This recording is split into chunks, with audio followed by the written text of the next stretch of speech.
رحمت عالم پورے مجسم صلی اللہ علیہ وسلم کے پیارے نام سیدنا صدیق اکبر بیٹھے اور ان کی بیٹی سیدہ عائشہ طیبہ طاہرہ مومنوں کی ماں ان سے سوال کرتی ہے، یا ابا انی اراک تقصد النظر الى وجه ابی، ابا جان میں آپ کو دیکھتی رہتی ہوں، آپ اکثر علی کے چہرے کو دیکھتے رہتے ہیں۔ ابا جان آپ حضرت علی کا چہرہ اکثر دیکھتے رہتے ہیں، اس کی وجہ کیا ہے؟ میں نے نوٹ کیا ہے کہ آپ جب بھی بیٹھے ہوتے ہیں مجلس میں لوگ کچھ اور دیکھ رہے ہوتے ہیں اور مجلس میں حضرت علی موجود ہوں، آپ جو ہے نا ان کا چہرہ ہی دیکھتے رہتے ہیں۔ اللہ اکبر۔ حضرت جناب صدیق اکبر نے جواب دیا، فرمایا یا عائشہ، اے عائشہ سن، میں کیسے علی کا چہرہ نہ دیکھوں؟ میں نے خود اپنے کانوں سے سنا ہے، مدینے والے مصطفیٰ فرماتے ہیں النظر الی وجہ علی عبادت، اور علی کا چہرہ دیکھنا بھی عبادت ہے، علی کا چہرہ دیکھنا بھی عبادت ہے۔ رحمت عالم صلی اللہ علیہ وسلم اس عظیم شخصیت کا نام ہی علی ہے، اور علی کا معنی ہی پتہ ہے کیا؟ علی کا معنی ہے غلام، بہت غلام۔ جس کا نام ہی اتنا بلند ہے وہ خود کتنا بلند ہے، اور پھر اللہ اکبر، نام کیوں نہ بلند ہو؟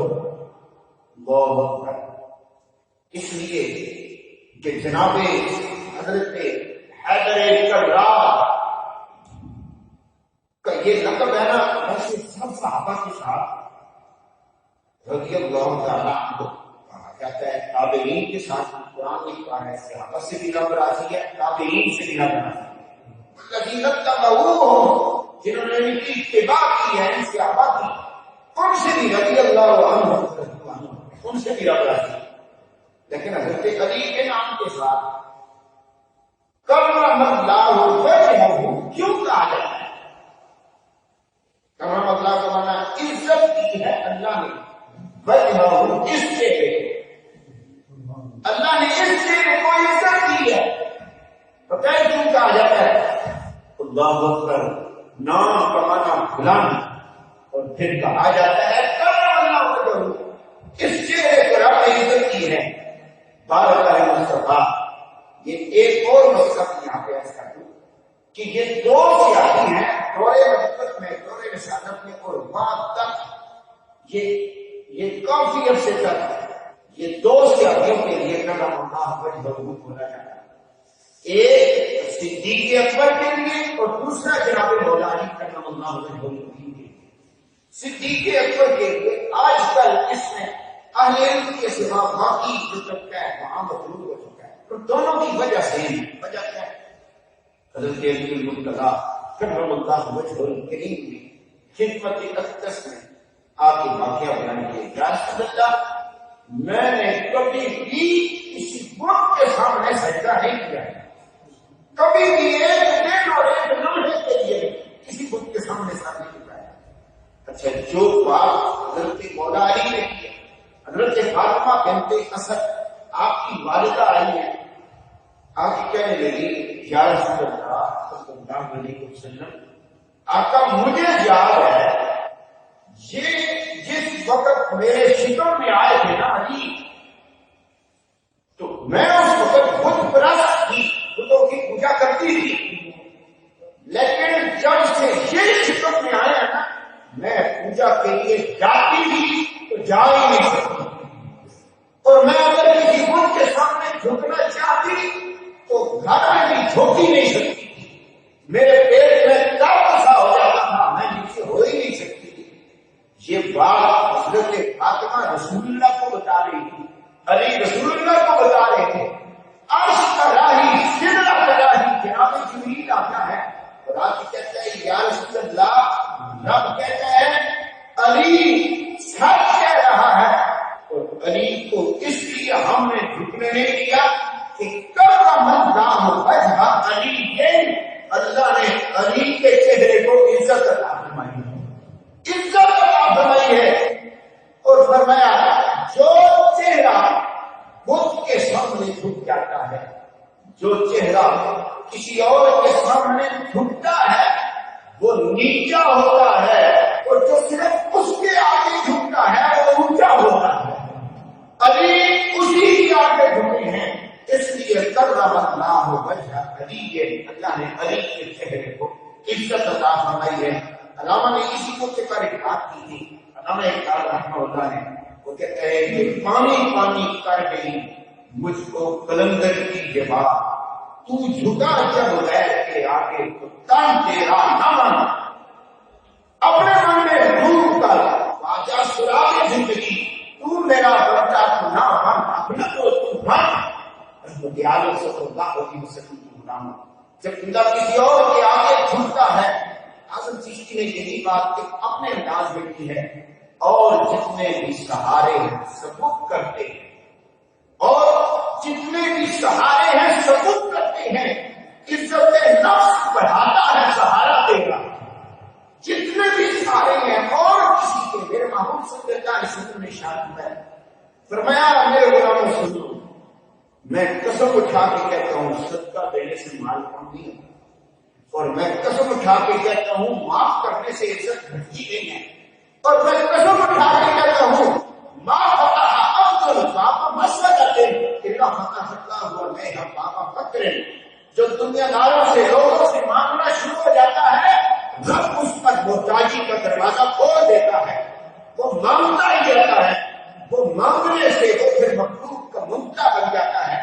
فرمایا اگر اللہ رب العزت کے دربار کے ممتے بن جاؤ گے، حاجتیں پوری ہو جائیں گی، ساتھ پوجا ہو جائے گا، اور مخلوق کے ممتے بن جاؤ گے، حاجتیں بھی پوری نہیں ہوگی اور ذلیل بھی ہوگے۔ ما فتح اور بابا مسالہ رحمت عالم صلی اللہ علیہ وسلم کے غلام، اس لیے کرم اللہ وجہ علی۔ اچھا پھر کتنا اونچا کیا ہے تیرا، کتنی عزت کی ہے چہرے کو خدا نے۔ اچھا صدیق اکبر کا بھی یہی سیم واقعہ ہے، اور فرمایا ان کی بھی تصدیق جناب جبریل نے کی، یا رسول اللہ میں نے بھی کبھی کسی بت کو سجدہ نہیں کیا۔ مقام دیکھے صدیق اکبر کی تصدیق بھی جبریل کا نہیں ہے، مولا علی پاک کی تصدیق بھی جبریل کا بھی، لیکن یہاں پہ آ کے حضرت مولا علی کی ابتدا کی بارگاہ میں جس وقت ان کی عزت اور احترام کو دیکھا جائے تو فرمایا کرم اللہ وجہہ، اللہ نے اس چہرے کو عزت عطا فرمائی ہے۔ اچھا کتنی زیادہ عزت عطا فرمائی ہے ذرا اندازہ لگائیں۔ ادھر آقا کائنات صلی اللہ علیہ وسلم کی، یہ جو ہمارے ماں باپ ہیں ان کا چہرہ بھی بڑی عزت والا ہے، ان کا چہرہ بڑی عزت والا ہے۔ کسی ماں باپ کو نادار ہی کیوں نہ ہو، ماں باپ بدکار ہی ہو، سیاہکار ہی کیوں نہ ہو، ان کا چہرہ پتہ ہے کتنی عزت والا ہے، لیکن اس ماں باپ کے چہرے کو عزت، احترام، ادب اور شفقت کی نگاہ سے دیکھو گے، عزت و احترام اور محبت کی نگاہ سے دیکھو گے جب ماں باپ کے چہرے کو، تو پھر رب حج کا ثواب دے گا۔ ایک سے اپنی نے پوچھا جی اگر میں 2 بار دیکھوں تو میں رب 2 حج کا ثواب دے گا۔ اگر کسی نے کہا جی میں 3 بار دیکھوں تو ایک نے پھر پوچھ لیا یا رسول اللہ اگر 100 بار دیکھوں تو فرمایا نام اللہ اکبر حج کو کرم، فرمایا رب ہے اور اس کے خزانوں میں کوئی کمی تھوڑی ہے، 100 بار دیکھو گے تو 100 بار حج کا ثواب ملے گا۔ یہ ماں باپ کا چہرہ اتنا معزز ہے اولاد کے لیے، لیکن ماں باپ کا چہرہ صرف اپنی اولاد کے لیے معزز ہے۔ لوگوں کائنات کے عالم میں ایک ایسا چہرہ بھی ہے جو سب کے لیے معزز ہے، اور وہ چہرہ علی ہے۔ ہم نصر الی وجہ علی کی عبادت۔ اب ذرا یہاں پہ ایک اور توجہ کرنا ہے، ایک ہے ماں باپ کا چہرہ دیکھنا، وہاں ملے گا ثواب حج کا، یاد رکھیں حج کی عبادت کا ایک حصہ ہے، ایک طرح کی عبادت ہے، لیکن پوری عبادت حج میں سمجھ کے نہیں آتی، صرف اتنے ہی لوگ ہیں جو حج نہیں کر رہے لیکن عبادت کو بھی کر رہے ہیں. کتنی نماز کی عبادت ہے لیکن ساری عبادتیں سمجھ کے نماز میں بھی آتی ہیں کہ نماز بھی عبادت ہے، حج بھی عبادت ہے، زکات بھی عبادت ہے، روزہ بھی عبادت ہے. اللہ اکبر. اب ذرا جو حدیث پاک ہے نا آقا کی النظر الی وجہ علی کی عبادت، یہ جو تنوین ہے نا یہ تنوین نکرہ کی ہے اور اس میں عموم ہے، تو اس عموم سے محدثین نے یہ بات اخذ کی ہے. وہ کہتے ہیں ماں باپ کے چہرے کو دیکھنے سے صرف ایک عبادت حج کا ثواب ہوتا ہے، اور کوئی اگر چاہتا ہے کہ اسے ایک ہی وقت میں ساری عبادتوں کا ایک لمحے میں ثواب ہو جائے تو وہ اس وقت ایک کام کرے، علی کا چہرہ ہو علی یہ عبادت، علی کے چہرے کو دیکھنا عبادت ہے. اور یہ یاد رکھیں گے کون کہہ رہا ہے؟ صدیق اکبر کہہ رہے ہیں. کون جی؟ صدیق اکبر کہہ رہے ہیں کہ علی کا چہرہ دیکھنا عبادت ہے، اور دیکھا کرتے تھے. ذرا توجہ فرمائیں. آج وہ لوگ جو کہتے ہیں وہ جی انہوں نے ان کے ساتھ زیادتی کی، انہوں نے ان کے ساتھ یہ کیا ہے، وہ کتنے ظالم لوگ ہیں، یہ دین کے ساتھ کیا سے کیا کر رہے ہیں صحابہ کرام. تو وہ ہیں جو حضرت علی کے گن کرتے ہیں. اللہ اکبر. جس وقت جناب وہ غدیر قوم کے واقعے ہیں، آقا کائنات نے اعلان کیا لوگوں من تو مولا ہو خالی مولا، جس کا میں مولا ہوں اس کا علی مولا ہے. تو اٹھاؤ احادیث کی کتاب، اٹھاؤ سیرت کی کتابیں، سب سے پہلے اٹھ کر جس نے علی کو دیکھا اور سینے سے لگایا اور مبارک دی اور کیا کہا، بارک اللہ لک اصبحت مولا کل مؤمن و مؤمنۃ. وہ شخصیت کون تھی؟ وہ ایک شخصیت حضرت صدیق کی تھی اور دوسری شخصیت حضرت عمر کی تھی. صحابہ کا آپس میں کوئی اختلاف نہیں ہے اور صحابہ علی سے پیار کرتے ہیں، علی نبی کے صحابہ سے پیار کرتے ہیں. اللہ اکبر. لیکن گرامی قدر حضرات، آج حضرت مولا کائنات مولا علی کے منتخب کرم اللہ تعالی وجہہ الکریم پر ان کی عظمت اور شان کے حوالے سے جس وقت کوئی بات کی جائے تو پھر کچھ چہرے کچھ لوگوں کو آج بھی مروڑ ضرور پڑ جاتا ہے. تو یاد رکھیں رحمت عالم صلی اللہ علیہ وسلم کی حدیث ہے، حضرت سعید خدری فرماتے ہیں، روایت کرتے ہیں، فرمایا کرتے تھے کنا نعرف المنافقین ببغضهم علیہ. فرمایا دور رسالت میں ہم نے جب منافق پہچاننا ہوتا تھا تو علی کے بغض کی وجہ سے پہچانتے تھے، علی کے بغض کی وجہ سے. ہم ذرا آپ کو اندازہ لگا جو بات میں ذکر کرتے رہتا ہوں، عبد الرحمن بن ملجم جو تھا حضرت علی المرتضی کرم اللہ وجہہ الکریم کا کاتب تھا، وہ حافظ قرآن تھا. اور پھر اس کے بعد آپ تک جو بات میں بتا رہا ہوں، جس وقت اس نے حضرت علی یہ بات پہ بات کیے اور اس کے بعد لوگوں نے اسے پکڑا اور پکڑ کے جب گھٹے میں وہ سارے وقت میں اس کی زبان پہ تلاوت جاری کی. اور پھر ہوا کیا؟ اب یہ کیا جائے گی؟ صرف اور صرف یہ صرف حافظ بننے سے، صرف قاری بننے سے، صرف علامہ بننے سے نہیں بخشش ہو جائے گی. نہیں، مصطفیٰ کہتے ہیں سب کچھ کر رہا ہو لیکن علی سے بغض رکھتا ہو وہ منافق ہے. اچھا ایک اور بات، یہ جو حضرت علی المرتضیٰ نے نہروان میں خارجیوں کا قتل عام کیا اور وہاں پہ ایک اور بھی بات، آج ہمارے یہاں تفکیر کے معاملے میں ذرا ہم تھوڑے سے کمزور ہو گئے، باقی سارے معاملات میں ہم تیز ہیں جی. اور ہم جہاں دنیا کے معاملات میں قانون شنون کی کوئی پرواہ نہیں جی، اور مسجدوں میں آ کے جی اس کے قانون پہ عمل کریں. ذرا جناب علی المرتضیٰ کو دیکھیں.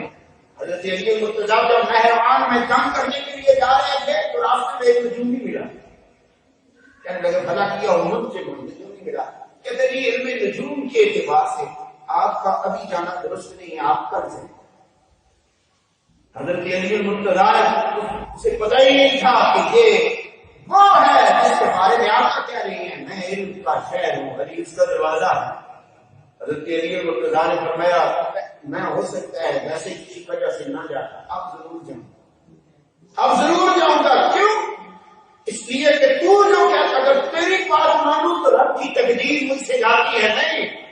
یہ ہاتھ دکھاتے ہیں نا نجومیوں کو، یہ پتہ نہیں وہ فٹ پاتھ پہ بیٹھے ہوئے دوسرے لوگوں کے ہاتھ دیکھ رہے ہیں اور اپنی قسمت پہ فٹ پاتھ ہی لکھا ہوا ہے۔ ہم بھی عجیب قسم کے لوگ ہیں، ان کے سامنے اپنے ہاتھ رکھ دیتے ہیں کہ میرے ہاتھ میں میری قسمت میں دیکھیے کیا لکھا ہوا ہے۔ وہ ایک جو فٹ پاتھ پہ بیٹھا لوگوں کے ہاتھ دیکھ رہا تھا، میں نے کہا اللہ کے بندے تو نے کبھی اپنا ہاتھ دیکھا کہ کب تک تیری قسمت میں یہاں ذلت لکھی ہوئی ہے، کب تو اٹھ کے یہاں سے دفع ہوگا؟ کبھی اپنا ہاتھ بھی دیکھ۔ لہٰذا اس لیے حضرت مولا علی فرماتے ہیں جو نجومیوں کے پاس جائے جی وہ اللہ کی تقدیر کے ساتھ بدل کر رہا ہے، اللہ کی تقدیر کے ساتھ دھوکا کر رہا ہے۔ لہذا اب یہ جو وہاں مہمان میں تھے وہ خارجیوں کا جو قتل کیا، تو وہ خارجی کیا تھے؟ صدون ویسومون، بڑی نمازیں پڑھتے تھے، وہ بڑے عہدے رکھتے تھے، لیکن اس کے باوجود وہ کیا تھے؟ منافق تھے، منافق تھے۔ حضرت علی کو توحید کی دعوت دے رہی، علی تو مشرک ہو گیا ہے، علی تو بھی مشرک ہے، حضرت معاویہ بھی مشرک ہو گئے ہیں۔ کیوں جی؟ تم نے دونوں نے حضرت موسیٰ اشعری کو اور جناب حضرت عمر بن عاص دونوں کو فیصلہ کرنے والا بنا دیا ہے۔ قرآن کہتا ہے الحکم الا للہ، فیصلہ صرف اللہ کے پاس ہے، اور تم نے بندوں سے فیصلہ کروا دیا، تم دونوں مشرک ہو گئے، تم دونوں کافر ہو گئے۔ نعوذ باللہ۔ فتویٰ لگ رہا ہے تو جلیل القدر صحابہ پر اور اس پر جو علم کا شہر، جو علم کے شہر کا بڑا دروازہ ہے، لیکن گرامی قدر خراب۔ اس سے پتہ چلا صرف توحید دیکھنی ہے تو توحید تو ان کے پاس تھی، خارجیوں کے پاس تھی، وہ بڑے بچے توحیدی تھے۔ مصطفیٰ جان رحمت نے بتایا ہے اور حضرت علی نے بتایا ہے کہ اگر کسی کو دیکھنا ہو کہ اس کی درگاہ تک پہنچا کون ہے، رابطہ کس کا ہے اور کون اسے پیارا ہے، تو توحید نہ دیکھو، محبت مصطفیٰ دیکھو اور محبت اولیاء بھی دیکھو۔ نعرہ تکبیر، نعرہ رسالت، نعرہ رسالت، نعرہ حیدری، علماء اہل سنت۔ گرامی کا نظام۔ اب جب آخری بات اور میں بات کلوز کر رہا ہوں، ہوا یہ کہ جس وقت وہ اتنے ملزم ہے اس کے بارے میں پھر فیصلہ کیا گیا کیا کیا جائے۔ قاضی وقت نے کہا فوراً ہو سکتے اسے عبرت ناک سزا دی جائے، پھر اسے عبرت ناک سزا کے طور پہ اس کے ہاتھ پاؤں کاٹے گئے، اسے مسلح کیا گیا، لیکن اب بھی اس کی زبان میں تلاوت جاری تھی۔ جب سارے اس کے کان کاٹے گئے، اس ظالم کے، اس لعنتی کے، جس وقت زبان کاٹنے لگا وہ کہنے لگا نہیں نہیں نہیں نہ کاٹو، میں چاہتا ہوں کہ میں قرآن کی تلاوت کرتے کرتے مر جاؤں۔ اللہ اکبر۔ یہ کتنا بڑا دھوکہ تھا، کتنا بڑا دھوکہ تھا کہ ظاہراً قرآن پیش کیا جا